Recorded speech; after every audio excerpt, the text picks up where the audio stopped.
Bonsoir tout le monde. Hello everyone. Good evening. Monday evening, the 30th at 6:32 p.m. right now. And tonight's topic for me, it's in response to the video I posted yesterday of my daughter Maddie, who after almost 15 years of, she's 14 now, but after almost 15 years of bugging her to do something like this, she did it. And so that, to me, that's powerful. That's powerful because there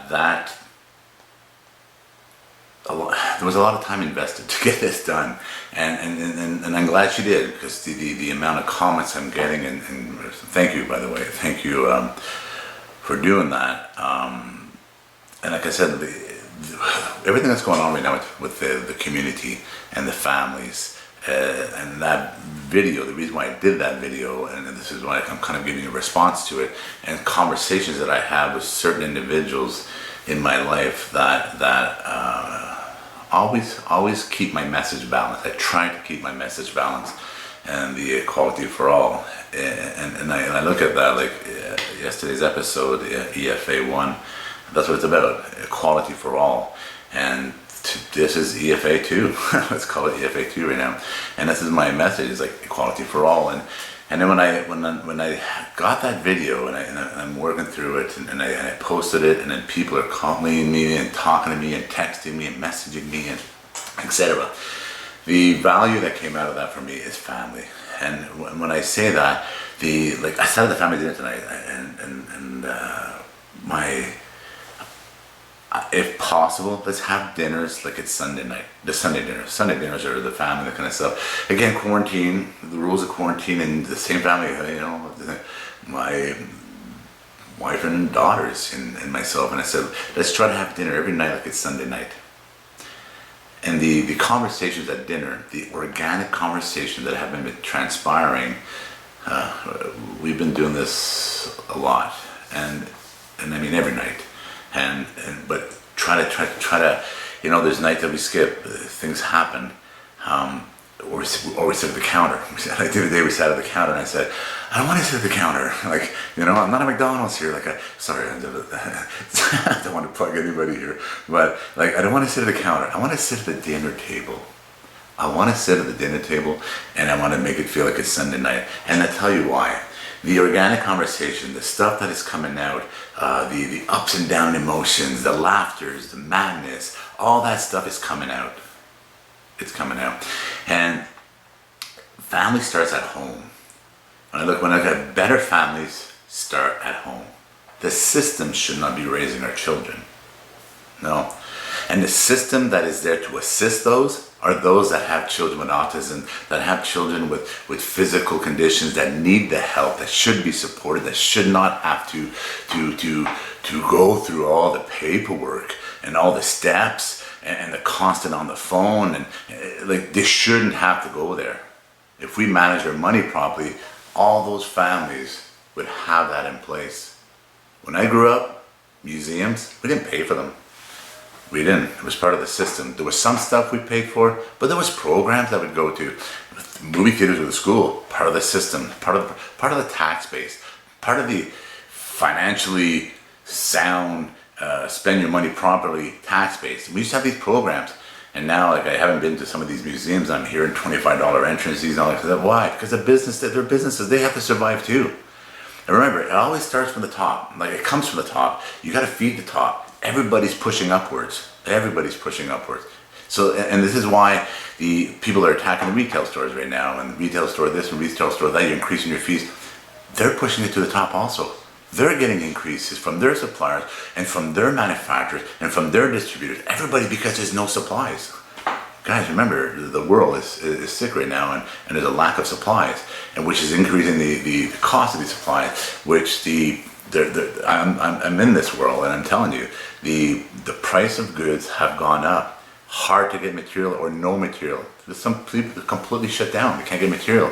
So when you look at all that, everything that's going on, and when I tie it to the dinner table, and I look at the values of family and the fabric and the people, how we get consumed in so many things right now, and we are all breathing for a moment. on family. We're all breathing for a moment. And I say that the system is not to raise your family. The family starts at home. The same things that are what are happening in family, they're happening in business. People are taking note. People are looking at where their holes are. People in business, I'm talking to you. Access your benefits. The funds that you've earned, that the government is offering, access those. If it can help your company, take it. 2, it will make you better. We are walking the bows of our ships. We're seeing the holes of our ships, and it's going to make us a better business people. We are going to become more efficient, more self-sufficient, and families also. You'll become more self-sufficient. You're going to become better, stronger, smarter, more cohesive families if you apply these principles. And I'm looking at my notes here, and I wrote the word hunt. And my wife uses an analogy tonight because my daughter says, I'm at the bottom of the totem pole, by the way. She's basically the bottom of the foundation, the bottom of the pile. She goes, you're the bottom. And I go, why is that? She goes, because you go out and you work and you get things done. I go, but there's certain things I keep isolated. I keep isolated, but I'm in essential service in an industry that we keep it as isolated and scheduled, separate and apart as possible. And completely, everybody's applying by it. And I go, but I have to go out. And your mother, she has to go get groceries sometimes. And she has to go to the pharmacy sometimes. Or she has to go to a medical appointment. Like, it might happen. I have people that they have to get their teeth fixed. Right? Some people have to have a baby. It's things of life. And we go out, and my wife said the analogy of hunt, like the old days. The leaders, the responsible ones would go out and go do the hunt. They would take the risk. And so when my daughter had me at the bottom of the foundation, she had my wife on my shoulder, she had her sister there, and she had her on top because she's the most, the good one under all these conditions. She says she's the one that adheres to every little detail, even house chores and everything. And it was funny, her comments. And I told her that to everybody, this is a lesson on democracy. She just created a dictatorship. She put herself on top of the pyramid, and she's looking down on us. But in that, what I told, it was a funny conversation on democracy and about leaders going out, the families, the husband and the wives, the married couples, the people that are couples of any relationship.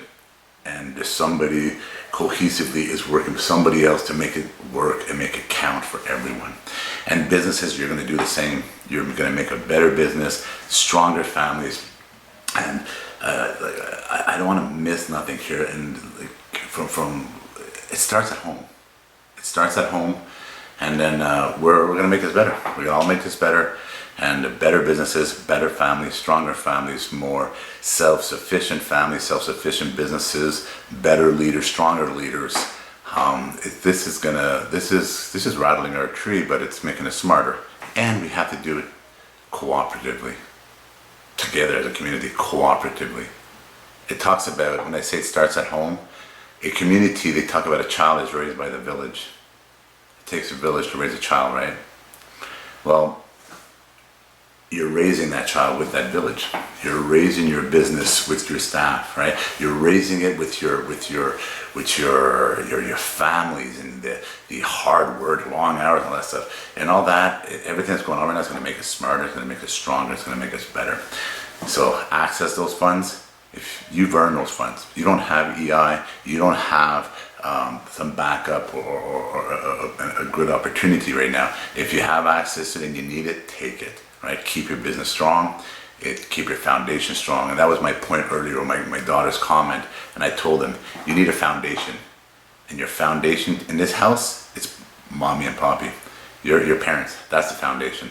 And what are we doing? We're protecting our families. And what are the business communities and the households and families and government workers and essential services and nurses and doctors and firefighters. And I'm having a tea and corrections. Like this, I don't want to get emotional here, but this cup here,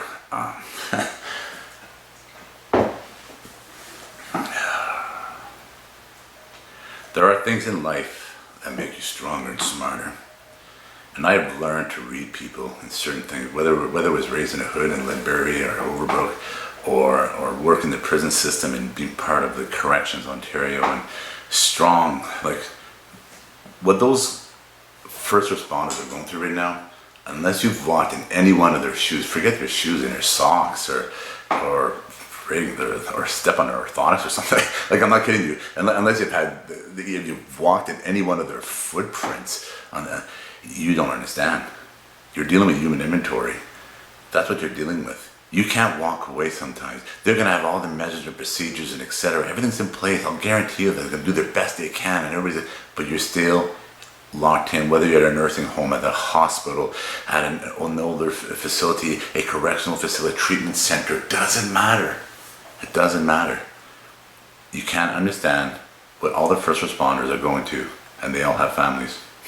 They all have families who are going to, and they do mix in with lots of people congested, breathing the same air. So that's why that cup means a lot to me.